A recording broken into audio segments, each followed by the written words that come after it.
Shalom Ubracha. On va continuer les lois qu'on avait étudiées précédemment, de manière générale, les premiers séifs du Kitzur Shulchan Aruch. Je reprends les dernières lignes qu'on n'avait pas finies précédemment. Ki amelech agadol akadosh baruchu asher melo kol haaretz kevodo. Car Hachem, le grand roi, melech agadol akadosh, le grand roi saint, asher melo kol haaretz kevodo, il remplit la terre entière. Omed alav veroe b'maasav. Il regarde chaque action qu'on accomplit. Comme Moshe Neymar. Im ish sater ish b'mistarim. Si une personne se cache, Va'ani lo erenu neum Hashem, c'est rapporté dans Yirmiyahu.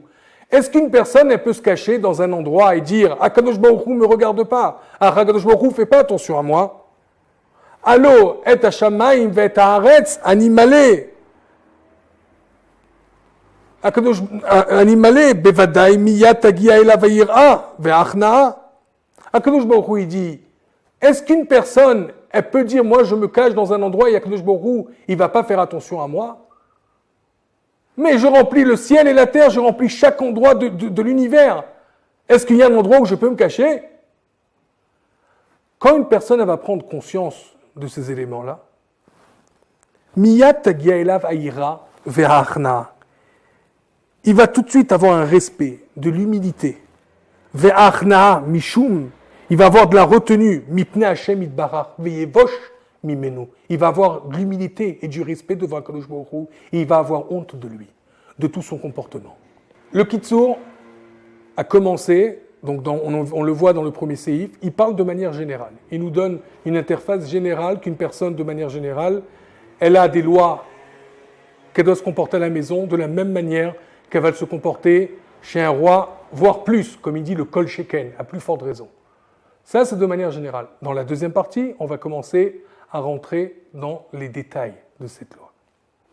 On commence le deuxième séif. Vegam beshorvo hal mishkavo yeda. Même couché sur son lit, yeda lifne mi ou shochev. Il doit savoir devant qui il est. Ou miyad kesheyeru mishnato iskor chasde Hashem itbarach. Et quand il va se réveiller de son sommeil, il doit se rappeler d'Akadosh Baruch Hu. Asher asaimo, avec la bonté qu'il lui a fait, Sheir zirlo et nishmato, qui lui a rendu son âme. Comme c'est rapporté dans la Gemara, qu'une personne, quand elle parle de quand elle dort, quand elle se couche, elle est une partie, une partie de sa neshama et quitte son corps. Donc il doit remercier Akadosh Baruch Hu de lui avoir rendu la neshama, son âme, dans l'intégralité. C'est pour ça qu'on dit Modéani lefanecha. Qu'on remercie Hachem. Sheir zirlo et nishmato asher ifkida etzlo ayefa. Cette neshama qu'il a confiée. Virzarlo chadasha. L'homme a confié à Kadosh Baruch Hu, en se couchant, une âme fatiguée, une âme faible. Virziralo Kadosh Baruch Hu nous la rend chadasha ou regua. Elle nous la rend neuf et calme. Kedei la'avod avodato hitbarach shemo bechol yecholto. Toute la raison qui nous rend une neshama comme ça, c'est pour qu'on va pouvoir travailler à Hachem d'une manière équilibrée, d'une manière calme, d'une manière posée. Ou les charto kol yom, et pouvoir le sanctifier, pouvoir le servir tous les jours. Kizeh kol adam, car ça, c'est l'homme. Comme Shama Akatuv, chadashim la bekarim rabba emunatecha. Perouche. Bechol boker naase adam beria hadasha. L'être humain, tous les jours, il est considéré comme une nouvelle créature, une nouvelle création de Dieu. Veyodé bechol levavo, il doit remercier Akadosh Baruch Hu de tout son cœur. La Hashem itbarach alzot, ou bodo al mishkavo yomar. Et quand il est encore dans son lit, il va dire Modéani lefanecha melachai vekayam shechezarta. Il remercie Akadosh Baruch Hu qui lui a donné cette neshama. Ve'afalpi she'adain en yadav nekiyot. Même que ses mains ne sont pas encore propres, il peut citer ces paroles. Il peut citer le Modéani. Sur ce point, il y a une discussion dans la halacha. On voit par exemple dans Eretz Tzvi, c'est rapporté, je crois dans Nunbet, c'est rapporté 52.